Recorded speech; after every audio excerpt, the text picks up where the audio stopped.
Hello, everyone. Welcome back to the podcast. I'm your host, Sage One Love, bringing you another episode of sports overview of topics. Bunch go over, as you can see by the thumbnail. Got a bunch go over, including the Stanley Cup Playoffs are shaping up. The qualifying round finished up the other day. So bring case to those teams that qualified, along with talking about who I think is going to win the race for the AC in the NBA Western Conference playoffs between the Grizzlies, the Trailblazers, the Spurs, the Suns, and on the thumbnail it said Pelicans, but I found out last night that they were officially eliminated from contention. So cross them off the list. So it's just down to four. Along with a little bit of NFL news, reviewing from the Bellator event on Friday, as well as the UFC event on Saturday. With that, thank you. So we'll start off with the NHL news. So the qualifying round finished the other day, ending off with the the Wild losing to the Canucks, who qualified for the NHL Stanley Cup playoffs. So there was the Montreal Canadiens defeated the Pittsburgh Penguins in quite an upset. The Penguins were ranked high seed. Canadiens, they weren't the only Canadian hockey team that made the Stanley Cup. The Calgary Flames also qualified for the Stanley Cup playoffs, defeating the Winnipeg Jets. Obviously in that series, team from Canada was gonna qualify anyway, but the Pittsburgh Penguins are not Canadian, so that kind of makes sense. So, two Canadian teams qualified. The Arizona Coyotes, despite their GM stepping down earlier this month, or last month, rather, they defeated the Nashville Predators to qualify for the Stanley Cup playoffs, as well as the New York Islanders. They also defeated the Panthers to qualify. And last but not least, the Carolina Hurricanes, defeated the New York Rangers. So they all qualified. So the playoffs are now shaping up. Obviously, I had to look at the playoff bracket and see how it shapes up, but getting closer and closer to the finish, see who holds the Stanley Cup at the end. My early prediction, I think it would be either, if I had picked between one of these teams, I'd pick, well, currently I'm picking the Toronto Maple Leafs. But if I had to pick, I'd say either the Coyotes or the Hurricanes. Those are my two picks out of the qualifying teams. Next, a little bit of NFL news. So Darius Guice, the young running back who was drafted by the Washington football team that a couple years ago at LSU, was released by the team the other day due to many allegations due to domestic violence, along with all of the injuries he's had the last 2 years as regards to the NFL. It just became too much for the Washington football team, and as Ron Rivera, new head coach, wants to install a culture into, into Washington. It was kind of the right move. Now, obviously, that leaves Adrian Peterson as your lead horse in the backfield, along with some relative unknowns, journeymen, and young unproven backs, such as Peyton Barber, Bryce Love, Antonio Gibson, etc. So that'll be interesting. As it pertains to the Washington football team, it's interesting how in 2018 it was Alex Smith starting at quarterback. Adrian Peterson started the whole year at running back, and you could very well get the same motive going into the season this year after all that happened with Alex Smith. And, well, Adrian Peterson still had 900 yards rushing as pretty much and a committee per se, because Darius Geis, he was available for 5 games last year, but still, Adrian Peterson is still getting it done. But yeah, I mean, they can very well, based on their defense, I can very well see them going 500, flirting with the playoffs a little bit, if all goes right. Because, I mean, Adrian Peterson, he's still getting it done. If they can ride the right game, they still have Terry McLaurin, even though Kevin Harmon got injured and he's out for the year. Terry McLaurin, he came out as a very good rookie wide receiver campaign last year, and he can very well, he's definitely their number one receiver, and they got a hell of a front seven, obviously, with Deron Payne, Jonathan Allen, Chase Young, who they drafted. They got Ryan Kerrigan, who's still there. They got Montez Sweat. They got a lot of pieces on that front seven. They also got Landon Collins at safety. I mean, they got pieces. Kendall Fuller on that defense, if as well as Fabian Moreau. They can very well flirt with 500 this season. But we'll have to see based on that. It's just interesting to see, think about that, possibly Adrian Peterson and Alex Smith will both be starting week 1 like they did 2 years ago. So we'll just have to see how things go. Going from NFL news to the NBA news, the race to the 8th seed in the West.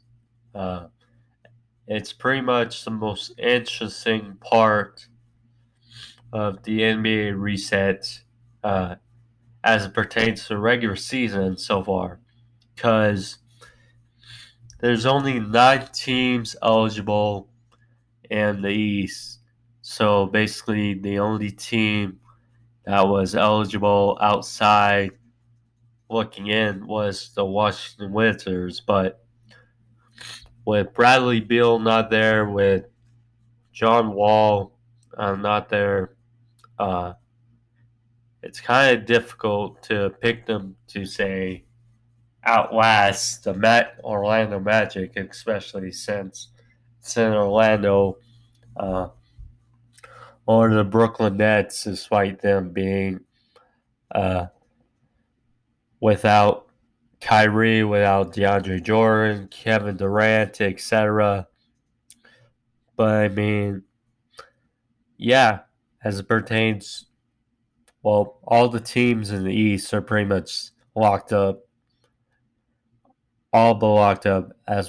But in the West, it's at least interesting because you had 5 teams: the Kings, the Pelicans, the Trailblazers, the Suns, and the Spurs. They have 5 teams on the outside looking in. Pretty much every team up to the Mavericks, the number 7 seed, were locked up going into the playoffs. So the eighth seed was pretty much up for grabs. And it's been the most interesting thing as regards to the NBA reset because the Lakers, they beat the Clippers. They solidified that number 1 seed. So as it pertains to the 8th seed, the Grizzlies, who are currently in that position, are only a half a game ahead of the Trailblazers. And the Grizzlies just got their first victory in the bubble yesterday, I believe. The Trailblazers have been hot, riding CJ McCollum, Damian Lillard, and Carmelo Anthony in his new role. They've just been on fire. The Suns have been the most interesting story, you could say, of the bubble so far. They've gone 5-0. They the only team in the bubble that has been undefeated. I want to jinx them, but I just think with Devin Booker, DeAndre Ayton, they were the lowest ranking seed at number 13 coming into the bubble, and they look to be in a real situation to be able to make the playoffs if all falls in their favor. Excuse me. And I know the Lakers are obviously primed to win the title this season for Kobe. But I mean, you don't want to face a team that's coming in right, being on a hot wave, and that's what the Suns are doing. Same with the Trailblazers, because you never know what might could happen, especially in these conditions. Say someone test positive, or someone's not going to be able to make it. It's just you don't want to be. You want someone to face that doesn't have all the momentum. That's why if I was the Lakers, I would want to face either the Grizzlies or who have not been riding high with momentum. However, if there was a team I'd want to face that is going with momentum, it'd be the Spurs. Because LeBron knows Popovich. They faced many times. And the Spurs, of course, they're going to be there every year with Popovich coaching, as well as they got some decent pieces. They got DeRozan, Aldridge.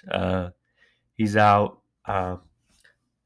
Spurs will always be there for a playoff spot.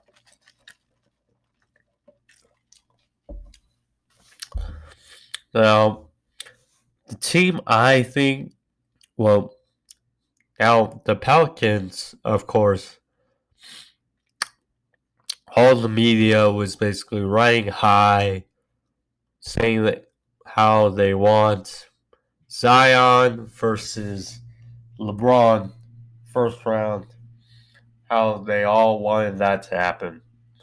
And I would have been intrigued about it, but I mean, they put a little bit on the table too much, boasting about Zion and the Pelicans. Now, out of the 4 teams that are left, Suns, Spurs, Trailblazers, and Grizzlies, which is the team I think that's going to be in the playoffs facing the Lakers week one, or first series of the playoffs? Well, let's look at all the teams.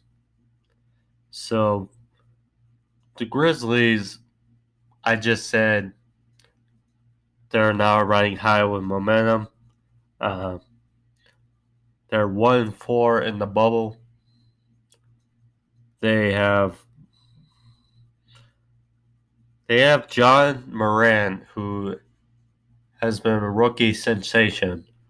Will probably win Rookie of the Year, and deservedly so. Now, they've been hot and they've been cold. There's that. The Trailblazers I just mentioned, running behind Damian Lillard, who is always good. CJ McCollum and Carmelo Anthony. Now, see, a couple years ago when the Pelicans faced the Trailblazers in the first round, they got swept. And they were the high ranking seed. I believe they were the 3 seed. And they got crushed. But Lillard always will be on his game. It's interesting. You got the wild card next, and the Suns. Devin Booker, DeAndre Ayton, they are a really young team with nothing really to lose, and they just keep getting it done. Can they push it all the way to the end and make a playoff run? Now, against the Lakers, it would be a bit much. But, I mean, I believe already, considering how they are, this season is already a win for them. And they would kind of overachieve if they made the playoffs, but see, with sports is all about stories, and this would be a great story for them to just go all the way, go 8-0 in the bubble, and make the playoffs. That would just be a great story, even if they lose to the Lakers first round. So there's some, and last but not least, the Spurs. Like I said,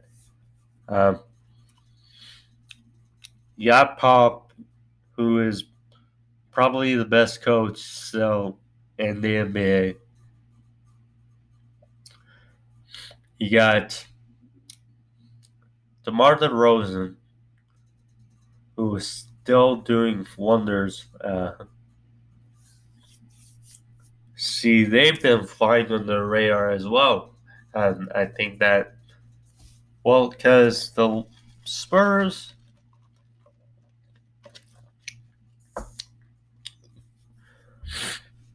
the last few years, I mean, it's been new for them. they don't really have that alpha guy. I mean, they don't have Tim Duncan anymore. They don't have Manu anymore. They don't have Tony Parker. They don't have Kawhi Leonard. I mean, it's really different for them now. And they're still perennial, playoff team. But, I mean, it's just interesting to think about them as well. For my money, I'd go with the story, the Suns, but the Trailblazers are really good as well. So if I had to pick ultimately between one of those two, I pick the Trailblazers, but I want the Suns to make it. So that's my. And bad news for the 76ers, who are currently the sixth seed in the Eastern Conference playoffs. Ben Simmons is out indefinitely with a knee and fluctuation and some flexation. I mean, it seems like the 76ers, it's always something with them. I mean, it's like Joel Embiid, something. Ben Simmons, he's hurt. I mean, see, last year you could have argued if they got past the Raptors, they would have made it to the NBA Finals. But that fadeaway three by Kawhi Leonard, that was probably one of the best shots you'll ever see, period. It sunk the 76ers and sent the Raptors to Milwaukee and sent the 76ers home. It's just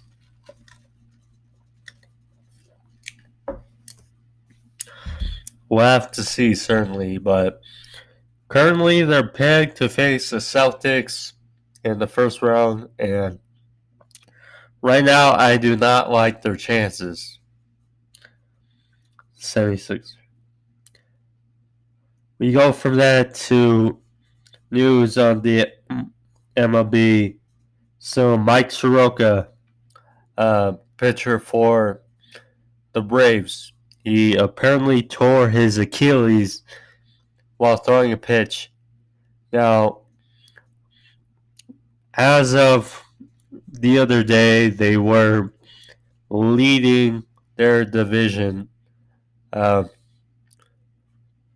But ever since the Marlins have come back, which was the next thing on catch on, the Marlins, they returned the other day after their hiatus. Numerous players of theirs tested positive. Excuse me. But yeah, except for aside from their loss yesterday against the Mets, they were 5-0 in their return from hiatus, but they lost yesterday to the Mets. I mean, you just want to see all the teams be healthy and be there because it's good competition. It's good for the sport. You don't want to have a winner tainted because a certain team can't be there. That's the thing. You don't want, say, the Braves to win the division because all their competition wasn't really there. I mean, sure, they may take it, but that's kind of difficult, in which they currently were leading the division until. But nonetheless, good for the sport. You want all teams there healthy, as opposed to college football, which likely their teams are not. Some of their teams are likely not going to be there. Same with, and college football season is going to be up in the air. So there's that. Next, the review of Bellator 243 on Friday night. It was headlined by,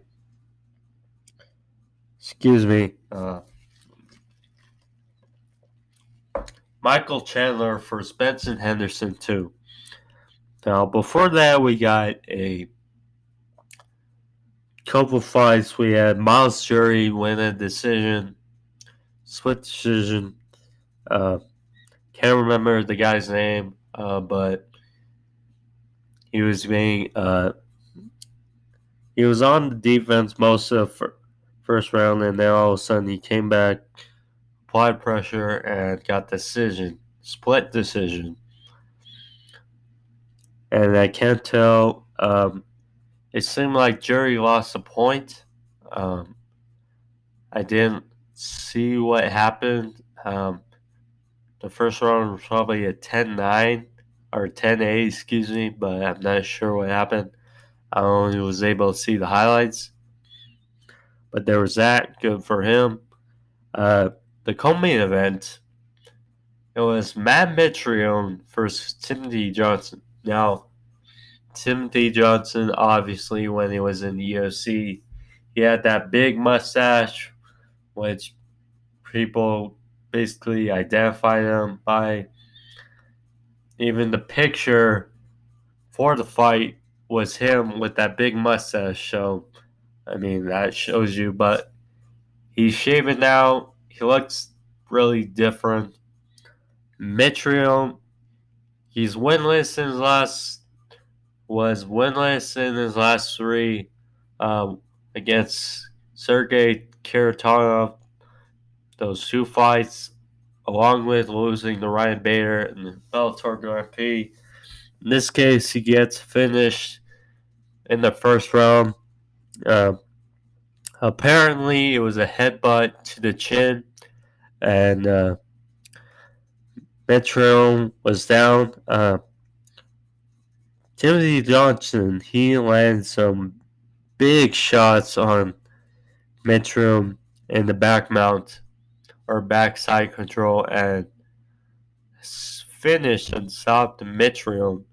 So that makes winless in his last 4 fights for Mitrione. Not looking good. And for Timothy Johnson, 2 straight first round finishes. He's very well making that case for fighting Ryan Bader for the world title at heavyweight. So, see about that. And in the main event, Michael Chandler versus Benson Henderson 2. This was interesting because it was Michael Chandler's last fight on his deal, and B, Benson Henderson coming in this fight on a 4-fight win streak. This was their second fight. It was a grindy decision, but in this case, it was much quicker. Chandler finished Benson Henderson. He hit a left hand that grazed the shoulder of Benson Henderson, but still connected and dropped Benson, and he finished it up with strikes, and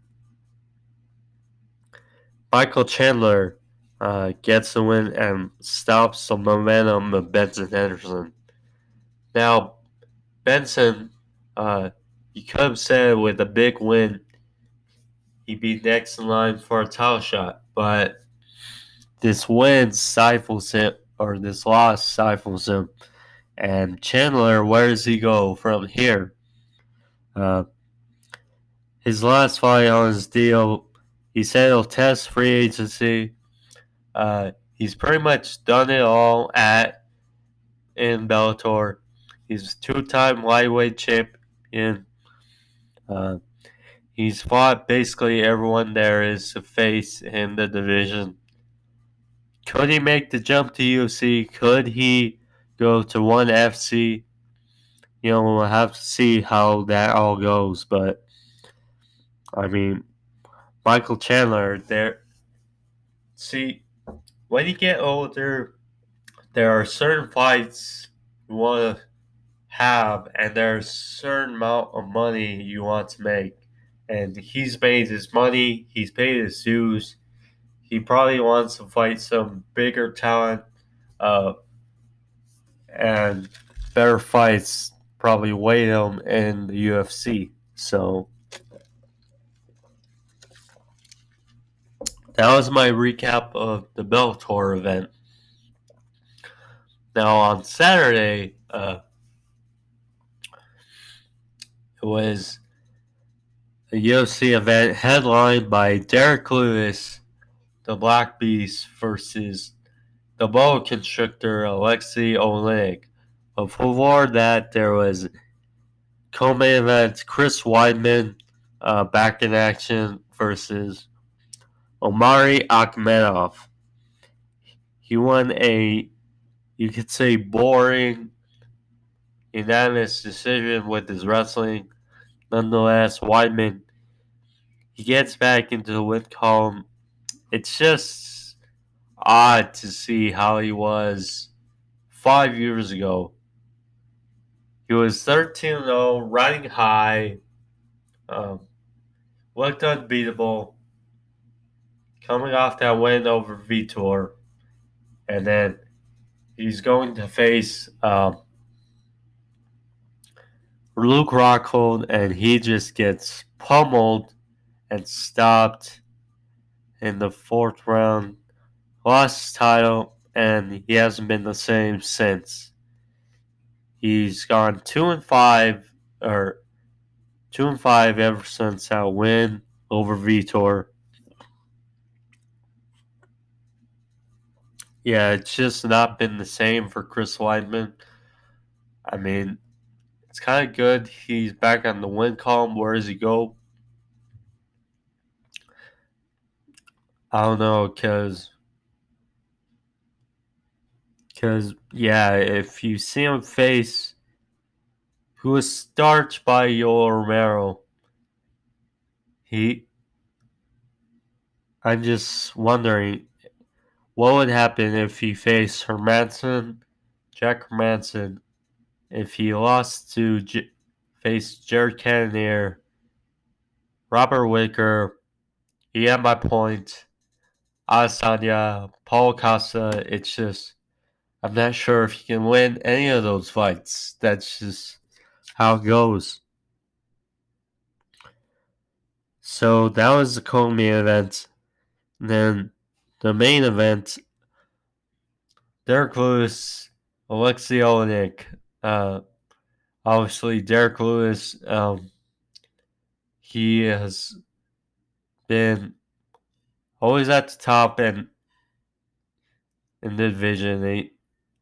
He always has room for, you could say, improvement. He always has that power, but he just hasn't been over the hump yet. Because, he has title shot against Daniel Cormier, and but he couldn't capitalize on it.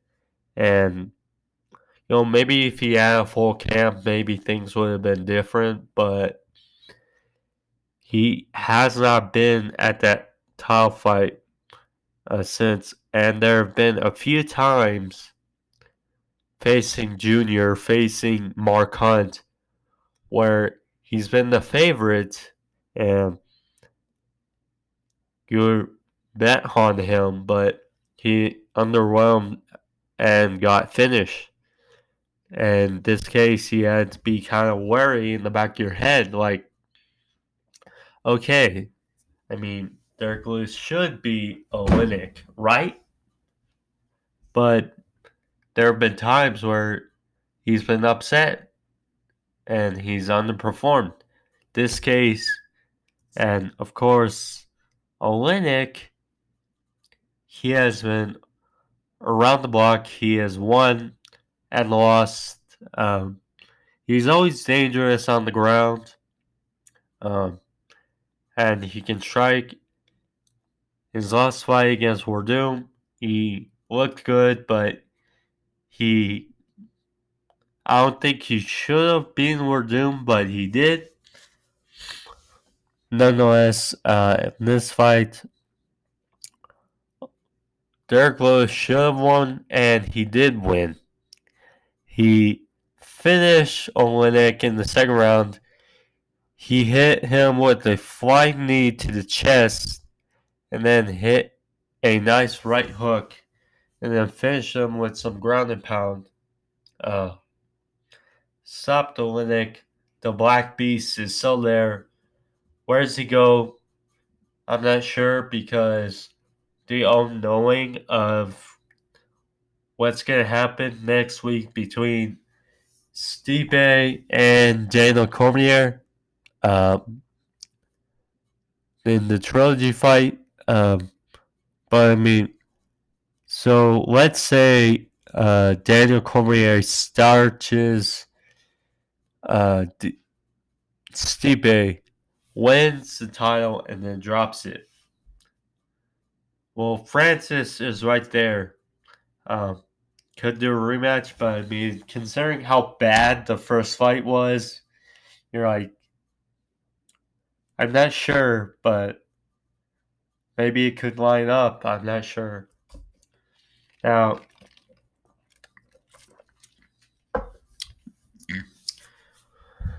so yeah, we'll just have to see how things line up for Derek Lewis and the rest of the heavyweight division after next week. But good win for the Black Beast.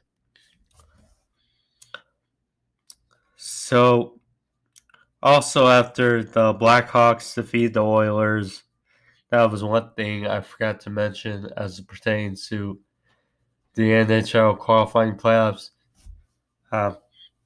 But nonetheless, that was pretty much all that was pretty much all for the news. Like I said, hope you guys enjoyed this episode today. Obviously, I have to look through the whole playoff bracket of the NHL, seeing how things line up, and that'll be topic for discussion, making predictions this week or next week. I will. Next week, I'll also have my recap of DC and Stipe. That fight card is obviously Saturday, so I'll go over that. I believe the NBA regular season bubble may wrap up this week. I'm not sure, but if it is, I'll have my predictions as pertains to the playoff series next week. So there's a bunch to go over for next week. Like I said, I hope you guys enjoyed this. If you're new, like and subscribe. Thank you all. I'll be back Thursday with your AEW Dynamite review. And so thank you all, and I'll see you all back on